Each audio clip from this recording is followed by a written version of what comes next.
Hey friends, wanted to talk to you today about, well, first of all, I want to say today is day 75 for me on the carnivore diet, and I am almost exactly 50 pounds down. I've lost 50 pounds in 75 days. I told you on my last video that I had kind of plateaued a little bit, and that was a week ago, and just that next day I started dropping weight again. I think I'm passing through that particular weight and moving on down now. So I just wanted to point that out. The last video I shot, we talked a little bit about beef and where you get it and some things like that. And I wanted to add to that video a little more because there's been a lot of discussion and a lot of questions and a lot of personal messages on both Facebook and on YouTube regarding beef and grass finished versus grain finished and grass fed versus grain fed and so on. And so I want to cut real quick to a video and then I'll be back in just a minute. Hey friends, in our last video I put out there, I talked about where do your meat come from, and some of you were commenting about meat and the expensive meat and what makes you an expert on meat. I'm no expert on meat, but I do know a little bit about meat, and I'm out here this morning. My wife and I are out feeding all the babies out here in what I think some of the most beautiful country in the world. But anyway, these are all mama cows. They're about they'll start calving in about 2.5 months here, and then a lot of places will take these calves, leave them on their moms for quite a while up through the summer till they're up to maybe 400 or 500 pounds, and at that point there's a choice whether you keep them and feed them on out, or whether you sell them or what you do with them. But everybody talks about grass-fed or grain-fed beef. We're out here today. These are all grass-fed, but we supplement them with some cake for those that aren't ranchers or cattlemen or anything. The cake is not like birthday cake. It's a pellet that's got some milo and some oats and a mineral component in it. Just supplements them with some things that they're on getting out of the grass in the wintertime. But it's not their primary diet or anything like that. It's just more of a supplement, also a way to gather them and get a count and look them over and make sure they're all doing okay. And then later on, when you talk about a finished beef, grass-fed or corn-fed or grain-fed, there's differences, and it's in how they're finished. So it's how you take them from 500 or 600 pounds on up to 800-900 pounds. And this cow right here, she wants some cake. She loves to eat cake out of my hand. She's pretty tame. But it's how the beef is finished. And finished beef is a different deal. So when you hear about grass-fed or grain-fed, or there's these, it's not specific to, yeah, they could have been grass-fed at some point in their life. They could have been grass-finished. They could have been grain-finished. They could have been a combination thereof. And so there's lots of these labels and things. And when they talk about certified organic and organic, well, these cows are pretty organic. They're out here eating grass, but I am supplementing them that mineral. So in some places they would say, okay, that's not organic. But in others, she really wants some pellets from me. In other places, that would be organic. So anyway, I wanted to show you that and see, so you can see the differences and talk about the difference between grass-fed, grain-fed, grass-finished, grain-finished, and combinations thereof in your beef. But anybody that's a local rancher to you that takes their beef home and finishes them out either out here on the grass or with a combination of wheat pasture or finishes them with some corn and some grain right at the last few weeks that they're raised, those beef are going to always be better than anything that was finished in a feedlot or commercially processed and produced and butchered. So and I'll eat my hat, my new tri-state district hat, on that. I'll guarantee you, your local farmer, your local rancher, their beef that they finish, there's just absolutely no comparison to what you get at the store. So just wanted to talk about that, shoot that quick video and let you see some of these mamas out here. They are ready for some pellets or some cake. They're all standing around being patient, so let's get them fed. Okay, so we're back from that little video, and I guess you saw the cow herd there and some things I said on that video about beef. Now, I have a lot of thoughts about this, and I've actually done quite a bit of reading and research on this as well, and wanted to go into just a little more detail on that. So your typical ranchers are going to have cow herds, and they're going to raise baby calves, and they will either take those calves all the way to a butcher weight of 11, 12, 13, 1400 pounds, or they'll raise those baby calves with drinking milk off their mamas up to a 400 or 500 pound weight, and then they're usually sold, or that calf will then go to, in our area of the country, they typically go on to wheat pasture, which is wheat that's been planted. It's in the grass stage of its life, so it's just a winter grass, a green grass, and they graze on that. And they'll graze on that typically from September, October through March, through the winter. So they may come onto that wheat at 500, 550, and they will gain, sometimes in a good winter with lots of moisture and lots of wheat pasture, they'll gain 3 pounds a day all the time that they're on that. So then they'll come off of that winter grass or wheat grass, or whatever you want to call it, wheat pasture we call it, and at a much higher weight. And at that point, there's some choices to be made. A lot of cattle are sold at that point, and the profits are taken by the producer that raised the calf and put it on wheat and then sold it from there. Some producers sell right off the cow. When they wean the calf off the cow at 500 pounds, they sell them then. Or go to wheat pasture, go to something else. When they come off of that, sell then. Or another option is to take them to a feedlot where you still own the cattle, but they're there on a contract, and the feedlot feeds those cattle out a ration of grains and blends of a feed that they're grinding in a grinder, so it's not just grain fed. There's grain, and there's roughage, and alfalfa, and all kinds of different options for roughage on the blend or the formula that they're feeding those particular cattle, all the way up to a butcher weight, where they're then transported to a facility, a kill facility, where they're processed.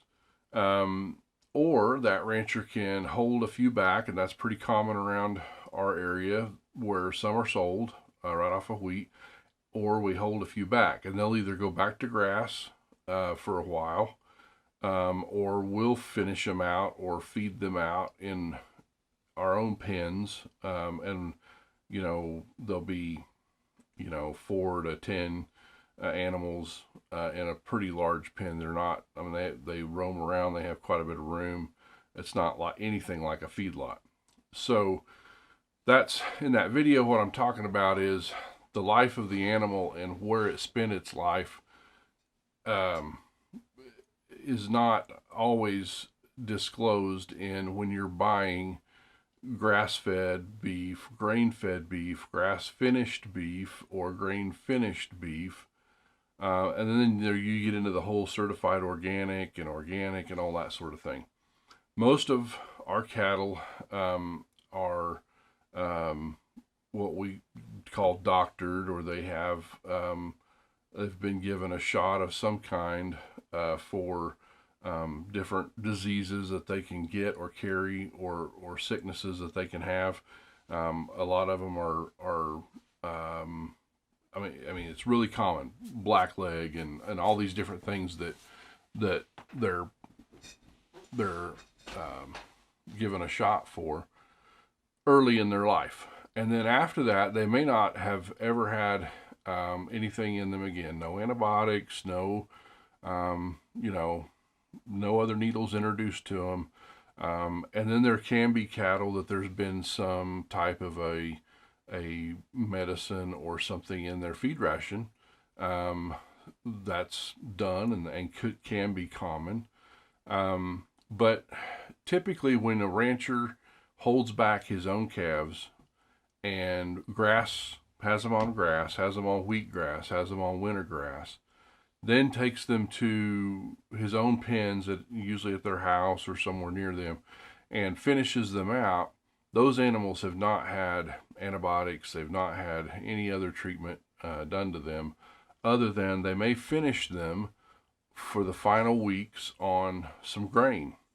And usually it's grain or a ration that the rancher has grown on his own farm, or he has very tight control over what is in that grain, what formula he had a local mill mix that to, where the grain was sourced from that those calves were eating, because he's going to feed it to his own family and sell a few to have to friends and neighbors and that sort of thing, for them to have meat. So typically that operator is very careful about what goes into that ration. Now you say, well, grass finished beef is just better for you. Well, on the carnivore diet, no, it's not. I don't think so. A grass finished beef is going to be leaner. There's going to be less fat, less marbling in the meat. They do say sometimes grass finished beef has higher omega vitamins, omega 3s, I think it is, in grass finished beef. But your grain finished beef is going to have a lot more marbling. It's going to have a lot more good fat in it. There's a lot of fat in beef that is cut off and not even rendered or anything. It's not a real usable amount of fat. But that final fat they put on in the finish is the fat that we're eating in our ribeye. And so, and the best way to put that fat on that animal and to get that fat content up is to do grain finish. Now, a lot of people say, well, animals weren't designed and made to eat grain, and the grain they're eating causes inflammation when I eat the meat. Well, we're talking about beef cattle here, but there are other ruminant stomached animals. So you look at goats, sheep, beef, or venison. Deer is the only animal we're talking about in that group that is truly wild, not farmed or raised in a pen or domesticated, or however you want to look at that. And the deer I shoot, whenever I open their stomach up, they are eating grain. Now, be it wild grain, they're finding it, a milo field that they're picking up milo before it's harvested. They're picking it off the heads. Or after it's harvested, or if they're near a cornfield, the deer prefer grain. Now, I've heard people say animals weren't designed to eat grain. Well, here's a wild animal, and yes, they eat grass, and they eat wheat grass, wheat pasture. You'll see them out there when the cattle are out there. They'll eat alfalfa right out of the alfalfa field. But they'll walk through a field of alfalfa or a field of wheatgrass to get to a field of milo, to eat milo, or sorghum is another word for it. But they'll go to those fields to eat that.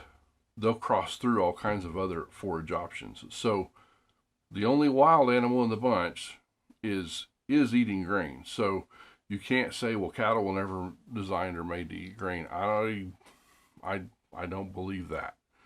I think buffalo running on the plains, if they could find, they grazed grass, but if they found an area of some wild edible growing that had a grain content to it of some kind, they'll eat that, because it's a high protein, it's a high fat content, it's more filling for them, and less work on their stomachs to digest it. So anyway, that was kind of a side trail, but beef that is grass finished is lower in fat than beef that is grain finished. And when I say finished, I'm talking could be as little as 2 weeks. You know, they come in off the grass and you feed them a supplement of grain that's, you know, got different ration of proteins and fats in it for 2 weeks. Or you may keep them in there for 6 weeks or 3 months, depending on how far you want to take them, how heavy you want them to get before the butcher, how heavy they came in off the grass. There's a lot of factors in that. But that meat that is grain finished, and I'm talking, you know, you control the grains, you control the feed ration that's going in that animal. That meat is a high quality, high fat, a good ribeye or a good steak or a good, and that's the things on the carnivore diet. We're needing the fat. So when you say, well, I need grain finished or grass finished, you're asking for a leaner cut of meat, typically more expensive because that animal has not yielding as much meat, and they're harder to get up to a certain weight for butcher. So those are all things to consider. Now, you get over into the organic, certified organic, not organic. There's a lot of mistruth in that industry. You better know and trust who you're getting that meat from. If they're telling you it's organic or certified organic, you better have a relationship or know or trust who you're getting that meat from. I think any beef that was raised out in a pasture eating grass most of its life and was brought in and fed a grain ration that the farmer grew or knows it to be organic, meaning there's no pesticides or chemicals in that grain, in that ration, to me, that's an organic beef. But to a lot of people in the industry, there's all the different definitions of what organic, certified organic, not organic, you know, so on. There is out there when you're buying your meat. So the bottom line of the whole video is this. If you know a producer or you can get to a producer and say, I want a beef from your farm, and that producer is able to raise that beef up to a certain weight, take it to an area, a local butcher, you call that butcher, you put your cutting order in, you tell them how you want your steaks, you want them how thick, how much of it do you want made to hamburger, how many roasts do you want the brisket, and do you want the flank steaks, you know, what do you want, and what do you want put into hamburger? Do you want the ox's tail? Do you want the tongue? Do you want the organ meats? And you tell the butcher all of those things, and they prepare that animal for you, freeze it, and you come pick it up. And you also have a choice with most of those butchers how long you want to hang that meat. And that is that they process the meat to a point into halves or a whole and hang it and let it age. For some of them will let you go for 4 weeks. I've heard of places letting you go longer. I've heard of other places they won't age at all. But the longer you can let that meat hang, the more tender it's going to be, the better flavor you're going to get out of that beef. And I know there are some people with aged beef that has some histamine issues, and so you need to consider that. But the longer that meat hangs, the better flavor it has and the more tender it is. So, but you have control over all that. So I'm just saying, if you know a producer and you can get to a producer and you can have them bring that beef to a finished point, and you can take it to a local butcher and order that beef, and you can, you know, in your budgeting and things, pay for your meat all at once, because you're talking, you're going to get, you know, 400 pounds of meat on a half and 800 pounds of meat, maybe not quite, on a whole. That's a fair amount of money, but you're going to get a really great savings, because when you buy the animal on hoof and you pay the butcher, typically you're going to spend about a third less overall for all that meat. and it's worked for us year in, year out.